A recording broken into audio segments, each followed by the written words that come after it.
Tossing Grenades at Windmills podcast. Welcome to the Tossing Grenades at Windmills podcast. This is the second in a series of 8 podcasts entitled Questions That Should Be Asked About the LDS Church. And I am trying to put a different focus on the questions I want to ask. These are not anti-Mormon literature, although they are certainly not by any means pro-Mormon. To summarize the podcast last time, I basically focused on the name of the LDS Church, which is the Church of Jesus Christ of Latter-day Saints, which did an analysis of each aspect of that name, and I think the most important takeaway from that is very often a defense that is used by Mormons of their church and their religion is that, they're not necessarily perfect people, but they do the best they can, and that Christ will perfect them in their sins. And I agree that, like it or dislike it, in any situation with a church, especially monotheism or Christianity, most Christians genuinely believe that as imperfect as they are, Christ suffered for their sins, and that when they die, the gap between the awfulness that is pretty much every human being in one way or another and what is required to live in a state of paradise is taken by Christ. So on an individual basis, I know some very holy and very good Mormons, as I said in the last podcast. This isn't about individual Mormons. This isn't actually even about the doctrine of the Church of Jesus Christ of Latter-day Saints. You could compare the good or bad points of any LDS doctrine to any other religion, and it has its good points and its bad points. That's not the questions I'm asking. The purpose of these podcasts is to focus on the living organization and to ask, is it the Church of Jesus Christ of Latter-day Saints? And I made some points last time, and I'm going to focus on another very specific element of the Church of Jesus Christ of Latter-day Saints and ask, if it is the Church of Jesus Christ, how can it justify some of its behavior? One of the 2 rules that I've set up is that I'm going to try and avoid focusing on mythological elements, which is to say, things that took place even 150 years ago, because there's nobody alive now that was around then. I'm going to focus more on the things that they choose to believe. There are many churches that believe in the Book of Mormon. There are many churches that claim to have their authority from Joseph Smith, not just the LDS Church. The LDS Church is simply the largest, the richest, and the most powerful. But let's be honest here. Not all of those actually believe in the Book of Mormon anymore. So by actively proselytizing, by actively believing and testifying about the Book of Mormon, I think a legitimate question can be asked about certain elements of the Book of Mormon. And again, I'm not going to focus on how the Book of Mormon was put together or the translation or anything like that. I want to focus instead on a belief that is in the Book of Mormon and how it is practiced in real life today. In the Book of Mormon, which the thumbnail version for those who are not familiar with it, the Book of Mormon is another testament of Jesus Christ, according to the LDS Church, that was written on metal plates, mostly gold, that was delivered to him by the angel Moroni, that Joseph Smith translated from a language called Reformed Egyptian, which at the time, by the way, was not translatable, and since then, thanks to the Rosetta Stone, is. And it was an account of a group of Israelites who fled the diaspora of Babylon in around 600 BC, and thanks to a miracle and a boat they built, arrived in America around 600 AD, and built a thriving civilization that lasted for about 1,000 years until it was destroyed due to wickedness. Now, on arrival in America, these satellite children of Israel basically broke off into two groups. One was called the Nephites, and the other one was called Lamanites.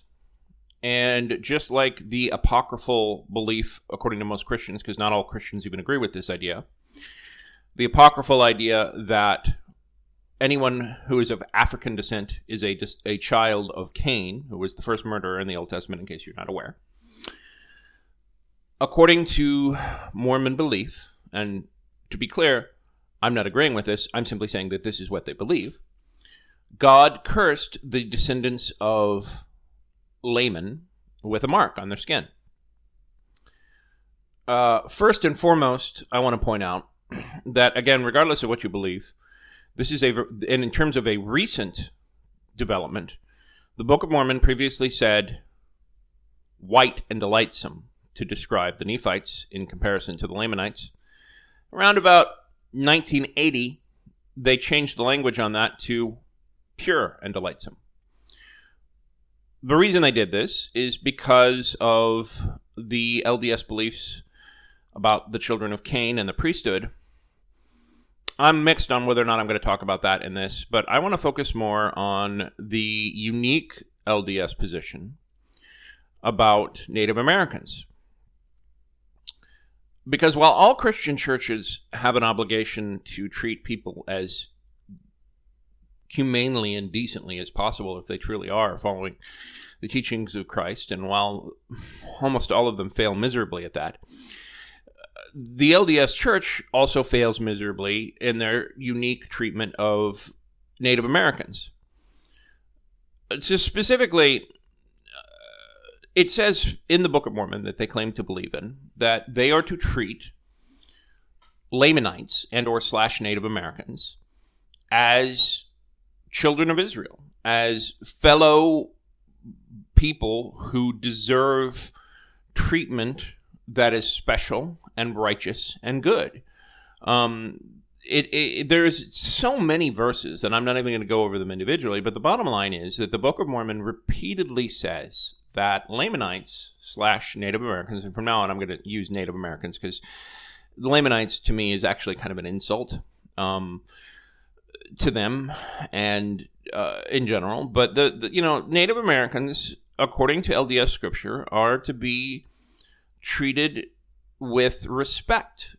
And I want to point out a very simple fact in terms of LDS culture. And again, I'm not talking about ancient mythology or even recent mythology. I'm talking about living, breathing behavior.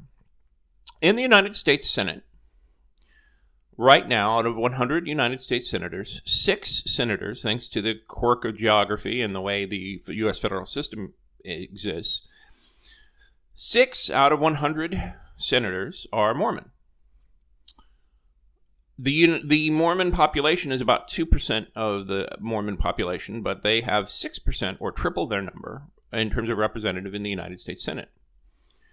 If you grew up in the LDS Church, you are aware of the special relationship between the LDS Church and Israel. In Israel, the Mormon Church has built a gorgeous satellite campus of Brigham Young University. If you are interested in studying theology or archaeology or any number of subjects at BYU, you can take a semester abroad at this gorgeous, millions of dollars, fantastic center in the Holy Land. If you look at the voting record of United States senators who are Mormon in solidarity of Israel, just like most evangelical Christians, they are 100% in sync with the interests of Israel. Now, for most evangelical Christians, they are interested in voting in solidarity with Israel because they believe in helping prophecy along. And prophecy basically says that the Holy Land has to exist in Israel, and that's where Christ is going to come, and so they have to help Israel. And Mormons believe no different. But,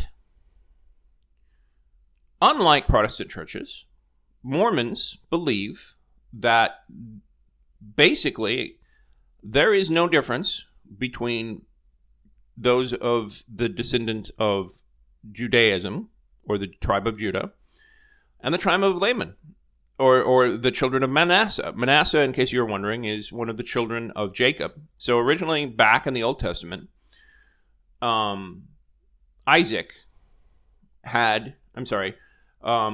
Israel, the actual name Israel, because there was Abraham who had a child called Isaac, who had a child called Israel, had 12 children. And of those 12 children, which ultimately became the 12 tribes that made up the Old Testament tribe of the kingdom of Israel, which split, Judah was one of the children, and Jacob was one of those 12 children. But he was so righteous that his two children, Manasseh and Ephraim, were given equal shares because they were so righteous and because Jacob was the chosen heir. By the way, total side note, most Mormons, especially Mormons of descent from Utah, secretly believe that they are literal blood descendants of Israel. And many of their patriarchal blessings flat out say this, that they are part of the scattered 10 tribes of Israel, and they believe that they are secretly distant cousins to those of Jewish descent. But in LDS theology, both the Jews and Native Americans are considered to be cursed. The tribe of Judah is cursed because of what they did to Christ, and the children of Manasseh are cursed because of the behavior of Laman in the ancient times. I'm not going to talk about ancient and mythological beliefs. What I am going to point out is that from a theological standpoint, from a Mormon standpoint, both groups are considered to be cousins. Both groups are considered to be people who are deserving of respect, and both groups are considered to be people who the church should secretly devote a tremendous amount of its outreach and effort to. But if you look at the voting record of these 6 LDS senators, while they vote again and again and again in the interest of Israel, when you look at domestic interests of Native American tribes, these 6 senators have a terrible record. Let's just focus on one element, the Bears Ears National Monument, which is actually a presidential thing. And President Trump, in his interest of undoing the efforts of President Obama, took, for the first time in United States history, a national monument and shrunk it. Didn't grow it, shrunk it, reversed the conversion of a national monument. And all 6 of these senators, all 6 of the Mormon senators, thought this was a swell idea. And the reason is because they are conservative. They are members of the Republican Party. And right now in Israel, they have a conservative government and have for quite some time. So I have to make the argument that these 6 Republican Mormon senators are taking actions in interest of their conservative allies rather than their theological alignment, which is to basically say that from a theological standpoint, the Mormon modern church has every reason to be kind and to spend significant resources in favor of the tribe of Judea just as much as they do the tribe of Manasseh.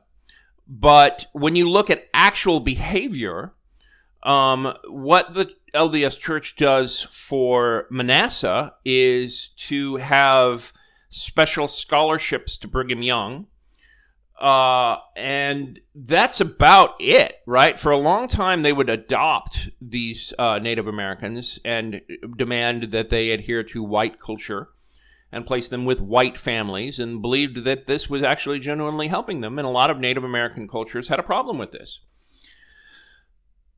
If you look at the behavior, and again, to be clear, I'm not talking about the historical behavior of the LDS Church towards Native Americans, which, by the way, is frankly terrible. I'm talking about the behavior in the last 40 years. The behavior of the LDS Church towards Native Americans in the last 40 years is basically terrible. They rarely do things that are friendly to Native American tribes. If you ask any Native American tribe their attitude about the Mormon Church, it's not a good thing. They just, frankly, are not impressed by the Mormon Church.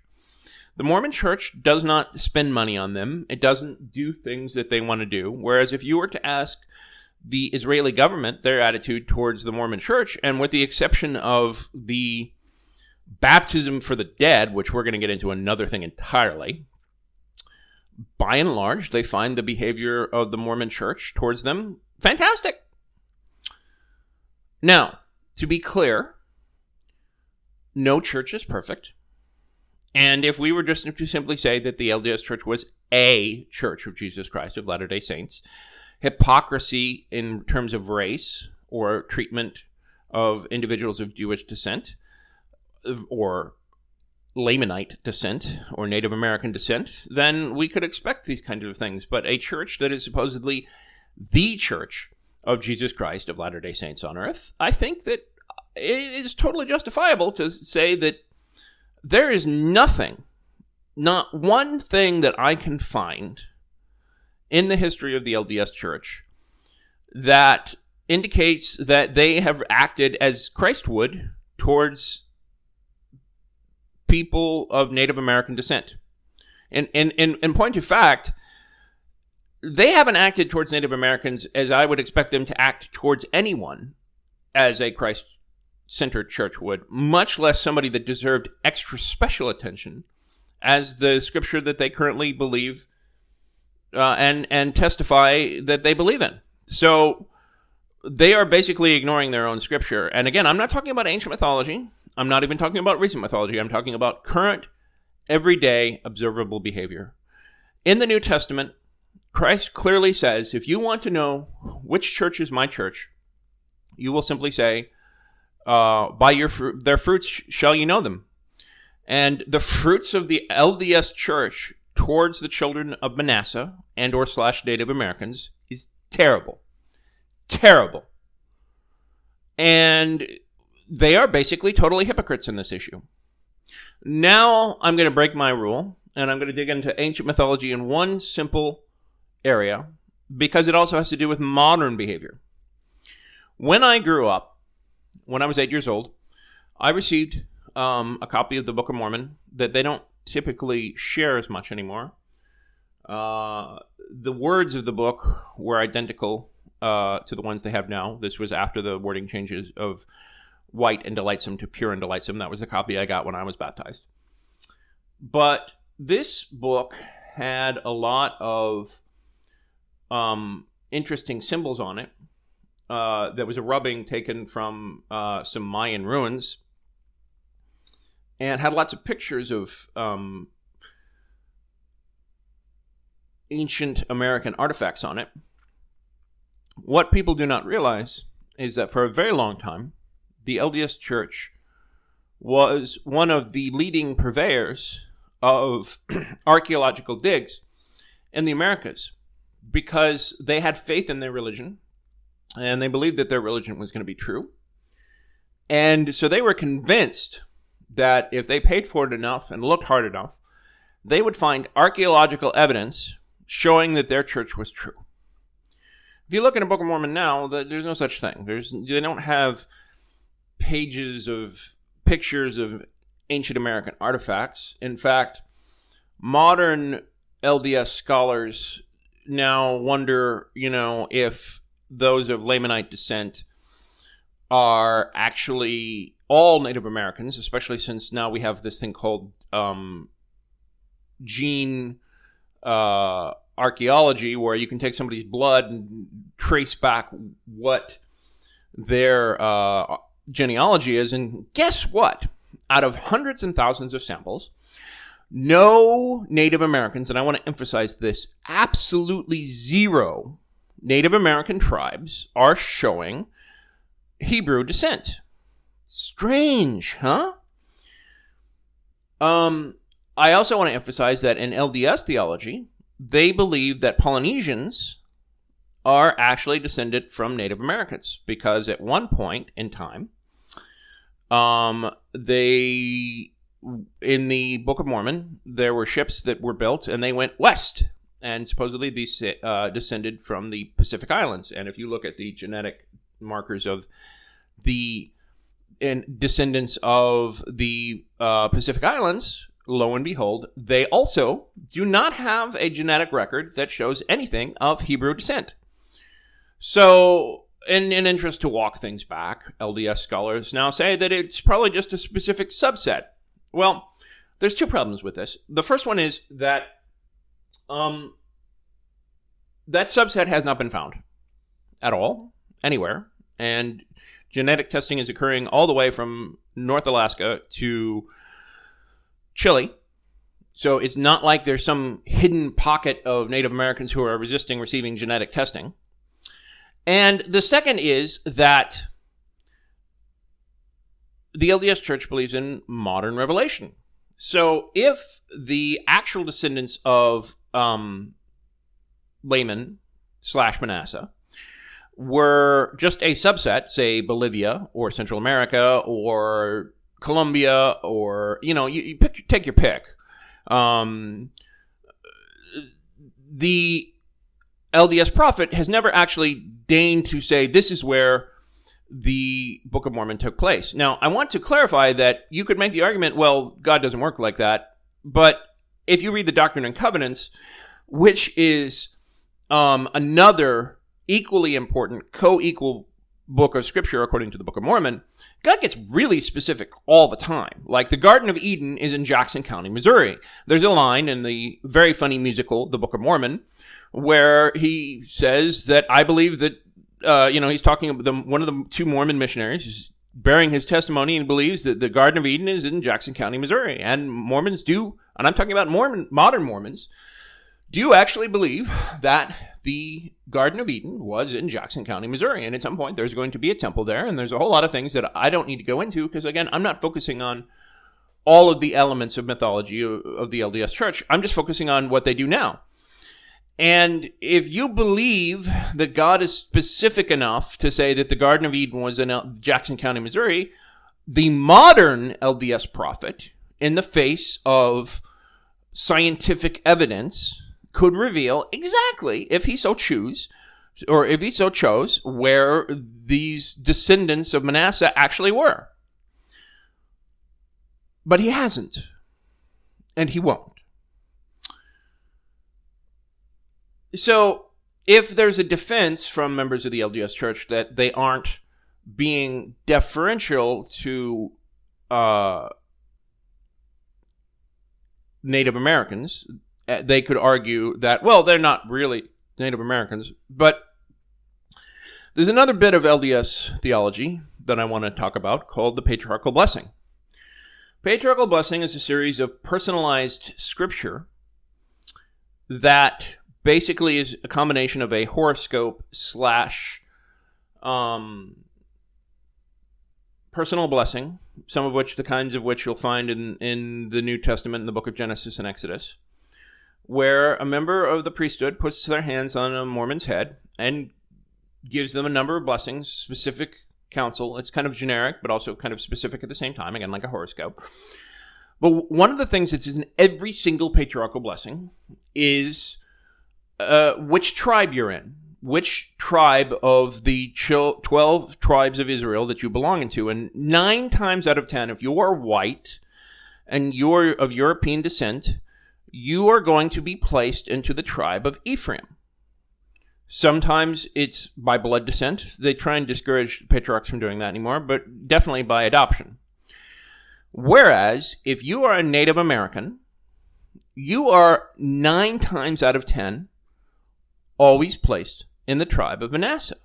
Now, you could make the argument that they're doing it by adoption, but I find it really quirky that the LDS Church still puts all of the descendants of Native American descent, whether or not there's genetic evidence to this effect, into the tribe of Manasseh, but won't bother to actually say where the Book of Mormon was. Now, my point here is not trying to disprove the LDS Church. My point here is pointing out that if the LDS Church is the Church of Jesus Christ of Latter-day Saints, I want you to think about the kind of answer that Christ would give to this question. Christ, since we don't know which children or which Native Americans are actual blood descendants of Manasseh, how should we treat them? And can you imagine what Christ's answer would be? I would imagine it's going to be, you should treat all of them as if they were children of Manasseh. Well, the LDS Church currently, and I'm not talking about mythology, I'm talking about current behavior. The LDS Church currently treats Native Americans as if they were spiritually descendants of Manasseh, because that's what it reflects in their patriarchal blessing. But in terms of the way their policy is enacted, in terms of how they treat them versus how they treat descendants of the tribe of Judea, they treat them like shit. Let's be honest here. Most Mormons, especially racist, conservative Mormons, because not all Mormons are racist and not all Mormons are conservative, but the majority of active LDS members in mountain western states are racist as fuck and treat Indians like they're fuckers. Indians/Native Americans. I apologize if I'm not using the right language by default. I've had to, because of the way I was raised, I've had to very carefully teach myself to not speak like a racist fucker because of the way I was raised. So I guess what I'm saying is, for a church that's supposedly the Church of Christ, that supposedly voluntarily chooses these extra beliefs to foist upon itself, they have a lot of problems. And I'm going to say one more thing. I nearly ended here, but I want to focus on this too. When the Book of Mormon came out, the only two known sources of writing in the Americas was Aztec and Mayan. You could make the argument that the Quipu of Peru is a form of writing, but the truth is that it seems to be mostly numbers, and we still haven't translated that. But what we have translated is we have begun to translate the Aztec and Mayan writings.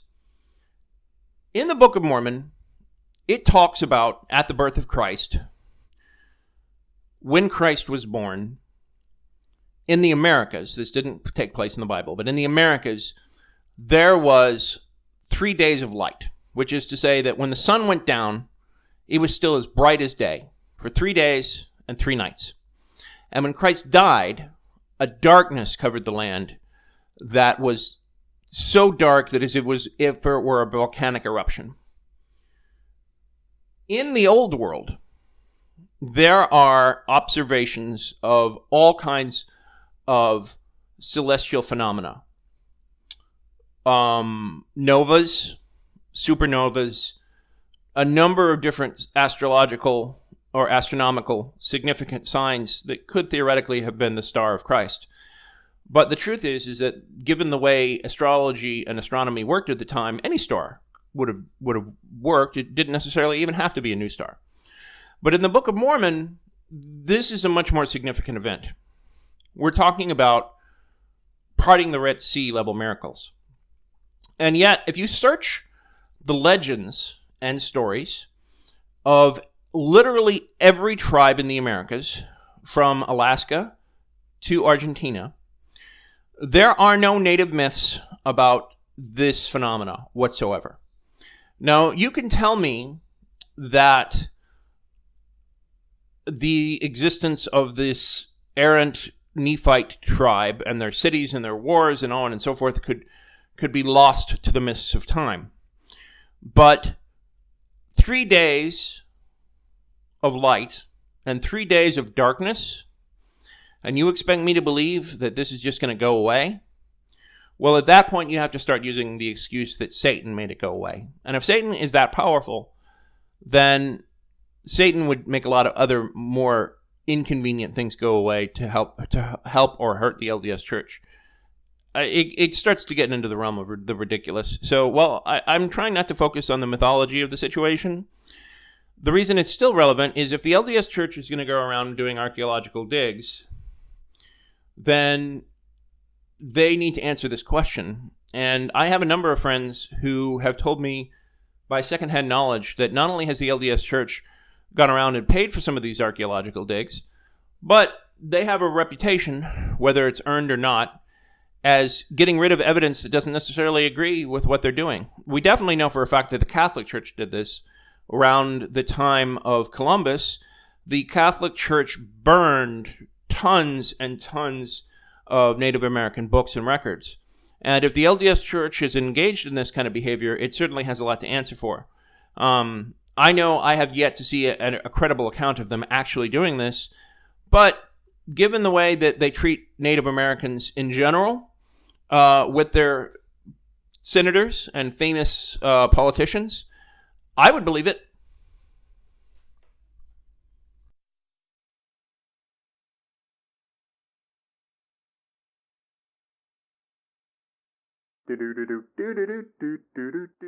This has been the Tossing Grenades at Windmills podcast. Buy my book, Have Name Will Travel, available in many markets, including at Amazon.com. Copyright 2018, Red Anvil Amalgamated, LLC. To fight the forces of evil!